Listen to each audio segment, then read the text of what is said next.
आमच्याकडे उन्हाळा असो, पावसाळा असो किंवा हिवाळा असो, पाणी मात्र हे 7 दिवसाला येईल. सगळ्यात आधी तर मी इकडे बोर लावून दिली. एक गोष्ट चांगली आहे की आमच्या रोजच्या वापरापुरतं पाणी आमच्या बोरला येतं. स्वयंपाक झाल्यानंतर किचन ओट्यावर इतका सगळा असा काही कचरा पडलेला होता आणि तोच मला क्लीन करून घ्यायचा होता. मी इकडे क्लीन करतच होती तर आमच्या आरू मॅडमनी बघा किती कचरा आणि हा राडा इकडे काढून ठेवला होता. माणूस कितीही कामावर, पण अशी जर पोरगी असली ना राडा काढून ठेवणारी, दिवसही भर काम पुरतंच. आणि पुस्तकामध्ये एकदम डोकावून आणि इतकं लक्ष देऊन बघत आहे की जसं काही तिला पुस्तक वाचता येतं. मला भांडे लावायचा कंटाळा येते कारण माझे टोपलं भांड्याचं भरलेलंच राहतं. जेव्हा मला भांडे घासायचे राहतात तेव्हाच हे माझे भांडे रॅकला जातात आणि नंतर दुसरे भांडे ठेवायसाठी हे टोपलं माझं इकडे रिकामं होतं. आणि पुस्तकात तिनेच काढल्या आणि पुन्हा तिनेच लावून ठेवण्याचा इकडे प्रयत्न केला. जरी मी चुटकी वाजवली तरी तर माझे भांडे काही इथं घासून होणार नाही आहे. त्याला मला वेळ द्यावा लागेल अर्ध्या तासाने. जेव्हा मी घासले त्याच्यानंतरच माझा किचन ओटा इतका मस्त स्वच्छ आणि क्लीन दिसत आहे.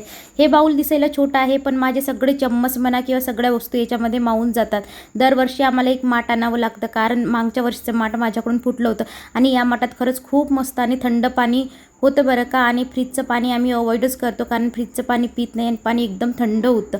आरून केलेला हा सगळा राडा जो काही पसारा होता मी तो उचलून घेतल्यानंतर मस्त इकडे स्वच्छ झाडू मारला.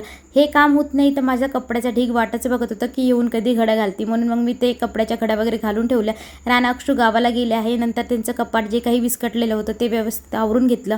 कपड्याच्या घड्या घालून कपडे व्यवस्थित कपाटामध्ये लावून ठेवले. काही पाहुणे आले होते त्यांच्यासाठी चहा केला. चला आता व्हिडिओचा एंड इथंच करते. व्हिडिओ आवडला असेल तर चॅनल लाईक करा, शेअर करा आणि सबस्क्राईब करा.